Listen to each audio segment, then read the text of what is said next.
I think in the last 5, 10 years, anxiety has become a lot more talked about, but I don't recall there being like a specific medical diagnosis for anxiety. It seems like it's a part of a lot of different things.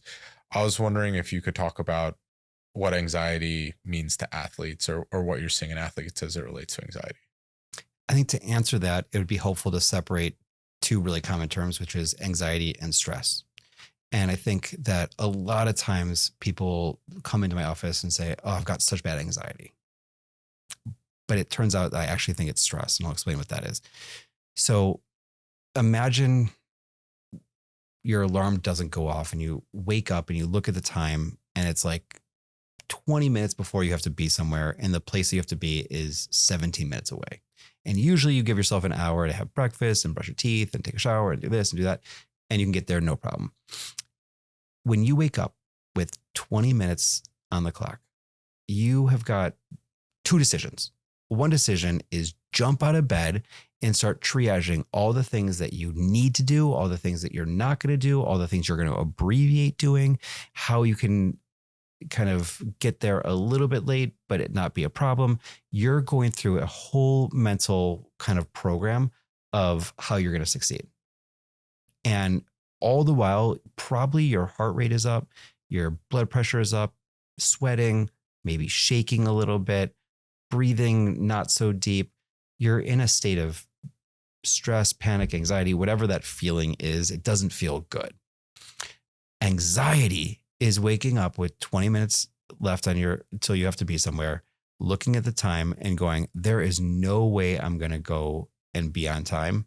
And so you put your head under the covers and then you start thinking about all the downstream things that are going to go wrong because of the fact that you're not going to be there on time. You're going to not be able to take the test. Therefore, you're going to fail the test. Therefore, you're going to fail that class. You're going to not get into the next course. And then you're going to get kicked out of college. And then your family's going to be upset with you. And then you're going to lose future earning. And all the while, you're still laying in bed and the minutes are just tick, tick, ticking. So the way I separate them is stress, and all the while your body is feeling the exact same way that the stressed person is feeling: heart rate, blood pressure, sweating, et cetera, et cetera. All of the body symptoms are the exact same between stress and anxiety.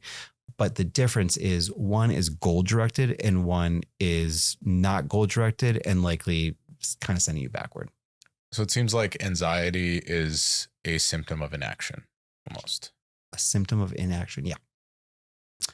And so again, because the feelings, the internal sensations are the same, people interchange those terms. And what I found is that by helping people separate what is anxiety, what is stress, people's actual anxiety reduces because they say, "Oh, of course I'm stressed right now. I have two finals tomorrow.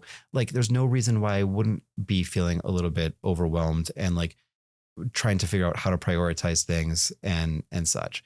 And so I think that that separation is so helpful, and try to really help people recognize stress and then also treat the anxiety. And sometimes it's just explaining that it's actually just stress. Yeah, I think it's also important to know that stress can be a very good thing, right? A great thing. Yeah. I'll give you my metaphor for that. And so if you imagine when we were kind of living in the savannah and there were lions, 100 yards away, and we were hunter gatherers. If we saw a lion over there and we were like, no big deal, there's a lion over there, we're going to die.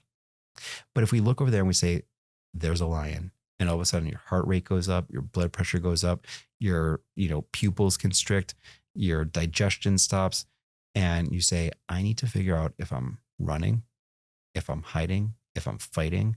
If you get into that super stress state, that guy is our ancestor, right? The other guy died out. And so I think that we have evolved to have high levels of stress and be able to deal with it. The issue is that in most of our lives, okay, especially, Western people, Western societies, there's no lions that are trying to eat us. right? Unless you're in the NFC North and then all the lions are trying to eat you. But short of that, they're just paper lions. But we treat them and our body treats them as deadly, as scary. And if we could just say, it's just a sporting event, it's just the Masters, it's just, some event. Nothing's going to happen if I don't win. Then you can kind of recognize that you can move it hopefully from anxiety into some action, which moves it from anxiety to stress. And then if you can do something about it, it lowers the anxiety because you're now acting on it.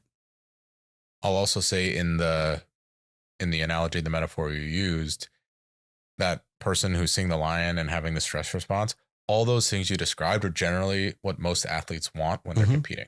They want, maybe not a golfer all the time, but the stress response is a performance response because you're primed to run, you're primed to jump, you're primed to act.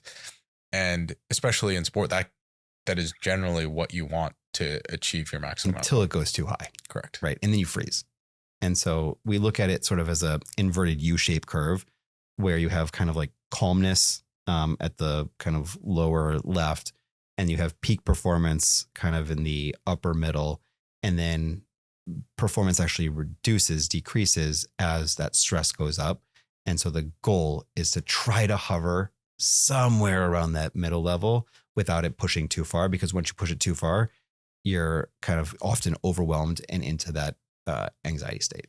It's interesting. I talked with Andrew Herr on the podcast a little bit about this, and the elite, like special forces operators, there is less like a U. It stays higher longer into deeper stress, which is really interesting. I would imagine some athletes are like that, but on the other hand, some athletes are maybe better at keeping that stress state in that optimal range as well. And it's kind of cool to see, okay, maybe there's biological, physiological differences, but there's also behavioral differences where you can manage your stress in a specific way to keep it within those zones.